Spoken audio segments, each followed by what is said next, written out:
kesehatan yang alurnya jelas, sederhana, dan mudah dipahami.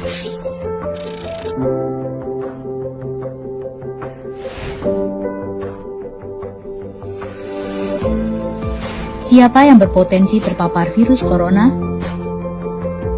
Orang yang memiliki riwayat perjalanan 14 hari yang lalu ke negara dengan transmisi lokal COVID-19 atau merasa pernah kontak dengan pasien terkonfirmasi positif COVID-19.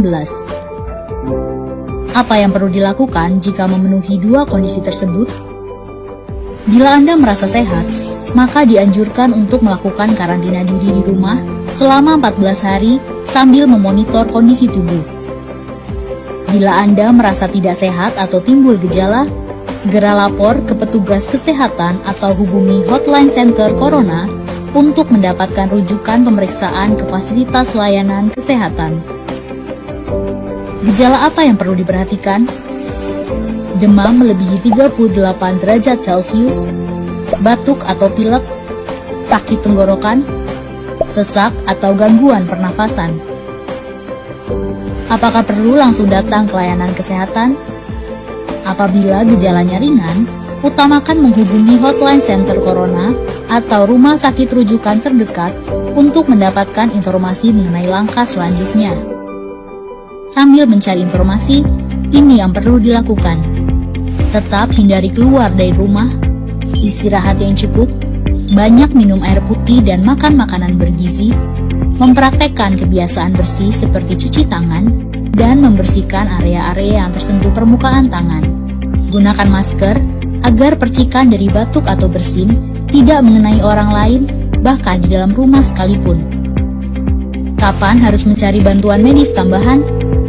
Bila gejala yang dirasakan cukup parah, misalnya sesak nafas berat, atau apabila Anda dalam klasifikasi kelompok rentan karena berusia lebih dari 60 tahun, memiliki penyakit kronis seperti diabetes, hipertensi, gangguan imun, ada riwayat sakit pernafasan, dan lainnya. Apa yang perlu dilakukan bila gejala berlanjut dan harus ke fasilitas kesehatan? Gunakan masker saat keluar rumah.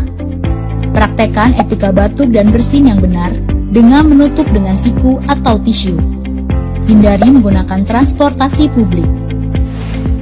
Bagaimana tahapan screening pasien di fasilitas pelayanan kesehatan? Sebelum memberikan perawatan, tenaga kesehatan di fasilitas layanan kesehatan akan melakukan screening. Jika tidak memenuhi kriteria pasien dalam pengawasan atau PDP COVID-19, maka akan dirawat inap atau rawat jalan, tergantung diagnosa dan keputusan dokter.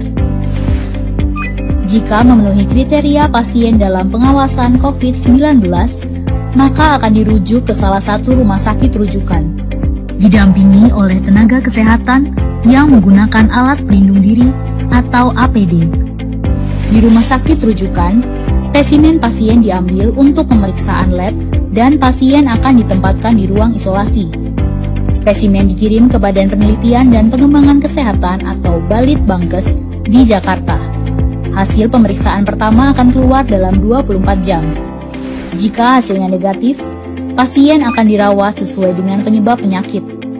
Jika positif, maka pasien akan dinyatakan sebagai penderita COVID-19, diambil sampel setiap hari, dan baru akan keluar dari ruang isolasi jika pemeriksaan sampel 2 kali berturut-turut hasilnya negatif. Itulah informasi dan protokol kesehatan untuk masalah COVID-19 yang perlu diikuti oleh masyarakat. Sakit akibat virus corona dapat disembuhkan.